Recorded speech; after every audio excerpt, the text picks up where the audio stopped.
Ku beri 2 permintaan. Mangga. Gacor. Aduh. Banyak tip dari konsumen. Ngimpi. Halo guys, menurut kalian serendah apakah profesi menjadi seorang ojol itu? Kenapa saya ngomong begitu? Bisa sambil dilihat video di sebelah saya ini ya. Ini video tentang banyaknya orang menganggap pekerjaan ojol itu sebagai pekerjaan yang busuk, yang hina, yang kotor gitu ya. Bagi sebagian orang ya, yang mungkin merasa dirinya lebih elit, pekerjaannya lebih bagus. Kenapa saya harus bahas lagi tentang ini di video kali ini? Karena padahal kalau bisa kita lihat seperti yang di video itu sudah bermacam-macam versi ya. Sudah ada versi Indonesianya, versi di mana-mana ada versinya. Itu menunjukkan kenapa? Itu menunjukkan bahwa masih banyak orang-orang yang merasa lebih atau merasa lebih tinggi levelnya daripada seorang ojol, masih memandang bahwa profesi sebagai ojol itu sangat hina. Dan itu yang tidak saya terima sekali ya. Makanya saya mau muat ulang melalui video saya ini. Ada apa sih dengan profesi ojol? Ini menjadi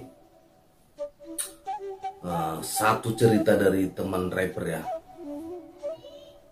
Ada seorang teman rapper memutuskan keluar dari pekerjaannya sebagai pegawai bank. Bayangin, pegawai bank. Dia sudah bekerja katanya di bank itu selama lebih kurang 9 tahun ya. 9 tahun dengan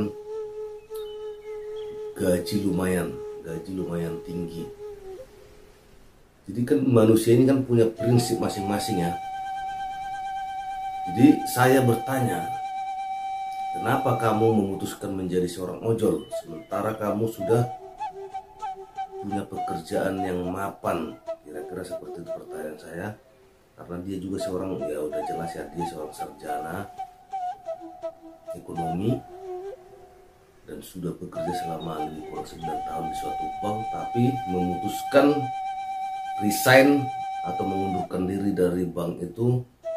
Apa alasan si beliau sehingga dia menjadi seorang ojol? Atau kenapa dia merasa lebih terhormat menjadi seorang ojol daripada dia sebagai pegawai bank? Tidak masuk akal kan? Kalau kita kebawa ke berpikir kita secara rasional ataupun logika, kita tidak masuk akal. Ada yang lebih mapan ditinggal dan lebih memilih yang lebih hina. Yang lebih hina ini kan versi orang yang merasa levelnya lebih tinggi ya. Tapi kalau menurut dia, lebih hina dia bekerja di tempat dia bekerja sebelumnya daripada dia menjadi seorang ojol. Dan ternyata teman-teman,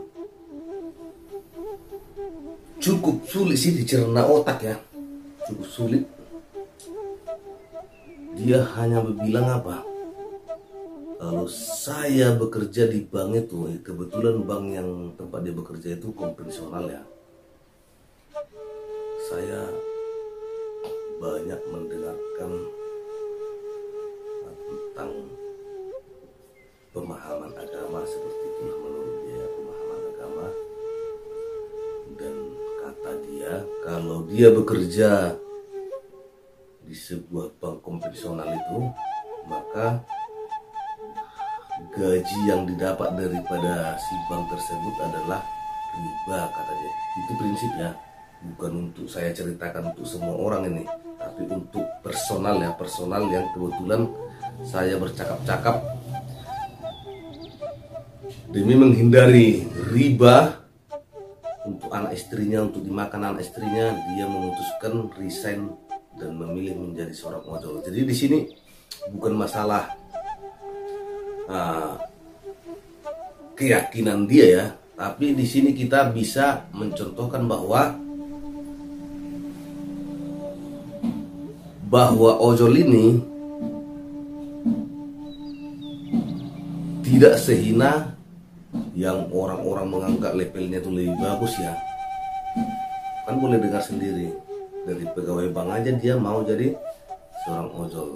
Dan kedua, bahwa ojol ini untuk zaman milenial ini ya, banyak para mahasiswa mencari kerja sampingan sebagai ojol untuk menambah ya, bisa untuk menambah jajan dia daripada harus mengandalkan kiriman dari orang tua. Itulah salah satu kegiatan yang dilakukan para mahasiswa sekarang ini ya, menjadi seorang ojol. Itulah kawan. Jadi sampai saat ini masih ditemukan customer yang seperti yang di video ini. Ya, pengalaman saya mungkin 3-4 hari lalu ya. Jadi si customer ini membuat suatu pesanan atau orderan. Jadi di alamatnya itu langsung rasa kita ya sebagai driver ya, langsung mengintimidasi kita. Di mana dibuatnya alamat pengantaran itu langsung gedung ini lantai 8, ruangan ini. Itu udah jelas kan, kalau si customer membuat alamat sedetail itu, berarti kita harus mengantarkan orderannya itu sampai di tangan si dia seharusnya. Padahal setelah nyampe kita mengantarkan itu belum tentu kita diizinin security naik sampai ke lantai 8 atau lantai sekian gitulah ya. Jadi itu, tolong kita selalu bersinergi ya, bersinergi antara driver dan customer, saling menjaga perasaan, saling menyenangkan lah. Anda butuh driver, Anda butuh ojol, ojol juga butuh Anda.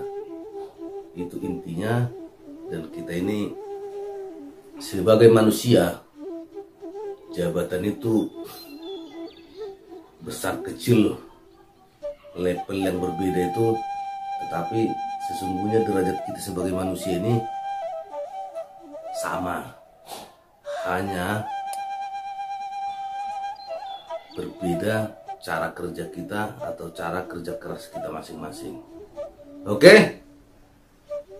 Kalau Anda sudah pernah melihat video di samping itu suatu tamparan keras bagi orang-orang yang merasa dirinya lebih besar daripada orang lain. Terima kasih sudah singgah di channel GT Crown. Sampai jumpa lagi di video selanjutnya.